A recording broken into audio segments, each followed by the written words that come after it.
LPU ప్లేస్మెంట్ల రికార్డులు సృష్టిస్తోంది. Final year student 2.5 కోట్ల ప్యాకేజ్ పొందుతున్నారు. 1700 మందికి పైగా ఎల్పియు స్టూడెంట్స్ 10 లక్షల నుంచి 2.5 కోట్ల ప్యాకేజెస్ పొందారు. విద్యా విప్లవం ప్రారంభమైంది లవ్లీ ప్రొఫెషనల్ యూనివర్సిటీలో. లోకేష్ రెడ్ బుక్ రాజ్యాంగ విధానాలు కూటమి ప్రభుత్వానికి గుదిబండలా తయారయ్యాయని రాజకీయ విశ్లేషకులే కాదు, కూటమి పార్టీలకు చెందిన సీనియర్ నేతలు కూడా భావిస్తున్నారట.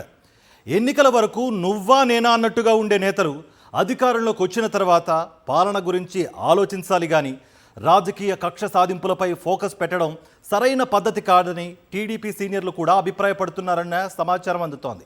ఈ విషయంపై లోకేష్కు అవగాహన లేకపోవడం, ఉన్నా లేనట్లుగా నటించడంతో రాష్ట్ర ప్రయోజనాలు దెబ్బతింటున్నాయని ఏపీ రాజకీయ వర్గాల్లో చర్చ కూడా జరుగుతోంది. కూటమి పార్టీలు పాలనలోకి వచ్చి ఏడాది గడిచిన తర్వాత కూడా పదే పదే లోకేష్ నోటి వెంట రెడ్ బుక్ బెదిరింపులు వెలువడుతూ ఉండడాన్ని రాజకీయాలకు అతీతంగా పలువురు సీనియర్ నేతలు అసహించుకుంటున్నారని కూటమి వర్గాల్లో విశ్లేషణ జరుగుతోంది. మంత్రి నారా లోకేష్ మరోమారు విషం కక్కారు. రెడ్ బుక్ పేరుతో బెదిరింపులకు దిగారు. కృష్ణా జిల్లా మచిలీపట్నం టీడీపీ కార్యకర్తల సమావేశంలో మాట్లాడిన ఆయన రెడ్ బుక్ పేరు చెబితే చాలు వైఎస్ఆర్సీపీ నేతలు భయపడిపోతున్నారని వ్యాఖ్యానించినట్లు సమాచారం. తాను అమలు చేస్తున్న రెడ్ బుక్ రాజ్యాంగాన్ని మరోమారు లోకేష్ సమర్థించుకున్నారట. టీడీపీ కార్యకర్తలను రెచ్చగొట్టేలా లోకేష్ చేస్తున్న వ్యాఖ్యలు కూటమి దిక్కుమాలిన రాజకీయాలకు నిదర్శనమని రాజకీయ విశ్లేషకులు భావిస్తున్నారు. గతంలో దావోస్ పర్యటనకు వెళ్లినప్పుడు కూడా అంతర్జాతీయ వేదికపై మాట్లాడాలా వద్దా అని చూసుకోకుండా రాష్ట్రంలో రెడ్ బుక్ కక్ష సాధింపులు కొనసాగుతాయంటూ లోకేష్ ప్రకటించారు.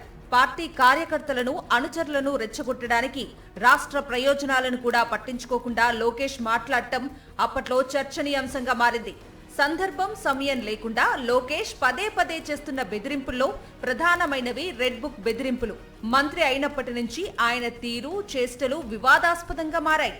ఎమర్జెన్సీని తలపించేలా ఆయన ప్రకటనలు ఉండటం పట్ల రాజకీయ విశ్లేషకులు ఆశ్చర్యాన్ని వ్యక్తం చేస్తున్నారు. ఇందిరాగాంధీ పాలనలో ఎమర్జెన్సీ విధించి 50 సంవత్సరాలైన సందర్భంగా దేశవ్యాప్తంగా ఎమర్జెన్సీ కాలం నాటి పరిస్థితులను గుర్తు చేసుకుంటూ కార్యక్రమాలు నిర్వహిస్తున్నారు. ఈ సందర్భంగా లోకేష్ రెడ్ బుక్ విధానాలు, బెదిరింపులు, రాజకీయ కక్ష సాధింపులపై కూడా చర్చ జరుగుతోంది.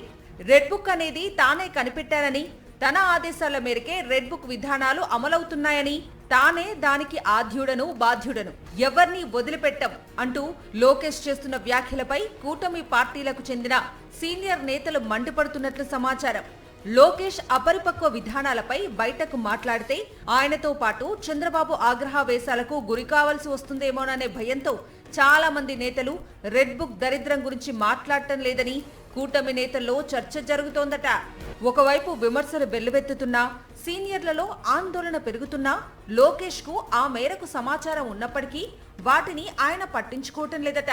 రెడ్ బుక్ విధానాల ద్వారా విజయవంతంగా డైవర్షన్ పాలిటిక్స్ చేయగలుగుతున్నామని, పార్టీ వైఫల్యాలపై ప్రజల్లో చర్చ జరగకుండా చూస్తున్నామని, ఆ మేరకు ఇతర విషయాలపై ప్రజల దృష్టి మరలుతోంది అనేది లోకేష్ అనుచరుల వాదనట. వైఎస్ జగన్ పాలనలో ఇచ్చిన సంక్షేమ పథకాల కంటే అధికంగా ఇస్తామని ఎన్నికల ముందు ఊరు వాడా తిరిగి ప్రచారం చేసిన చంద్రబాబు, పవన్ కళ్యాణ్ అధికారంలోకి వచ్చిన తర్వాత చేతులెత్తేశారు. కూటమి పాలనలో ఏడాది గడిచినా సరే 1 పథకాలు తప్పితే 99% మేనిఫెస్టో హామీలు అమల్లోకి రాలేదు. జగన్ పాలనలో ఏడాదిలో 90% పైగా మేనిఫెస్టో హామీలు అమలయ్యాయని, ఇప్పుడు చంద్రబాబు పాలనలో ఆ పరిస్థితి తిరగబడి 99% హామీలు నీటి మీద రాతలుగా మారాయని రాజకీయ విశ్లేషకులు అభిప్రాయపడుతున్నారు. ఈ నేపథ్యంలో ప్రజల్లో ఉన్న అసంతృప్తిపై చర్చ జరగకుండా ఉండటానికి రెడ్ బుక్ రాజకీయ కక్ష సాధింపులకు పాల్పడుతూ వైఎస్ఆర్సీపీ నేతలను తీవ్రంగా వేధిస్తున్నారు. ప్రశ్నించే వారిపై అక్రమ కేసులు పెట్టి వారిని జైలుకు పంపిస్తున్నారు. చంద్రబాబు స్వయంగా తనది రాజకీయ పాలన అని, తన పార్టీ వారి కోసమే తన పాలన ఉన్నది అన్నట్లుగా మాట్లాడుతున్నారు. మరోపక్క షాడో సీఎంగా చెలామణిలో ఉన్న సకల శాఖల మంత్రి లోకేష్ రెడ్ బుక్ విధానాలు, బెదిరింపులతో అరాచక పాలనను పెంచి పోషిస్తున్నారు. దాంతో రాష్ట్ర వ్యాప్తంగా శాంతి భద్రతలు గాల్లో దీపంలాగా మారాయని, ఎమర్జెన్సీ కాలం నాటి చీకటి రోజులు రిపీట్ అవుతున్నాయని రాజకీయ పరిశీలకులు భావిస్తున్నారు. లోకేష్ తన తీరు మార్చుకోకపోతే భారీ మూల్యమే చెల్లించుకోవాల్సి వస్తుందని అభిప్రాయపడుతున్నారు.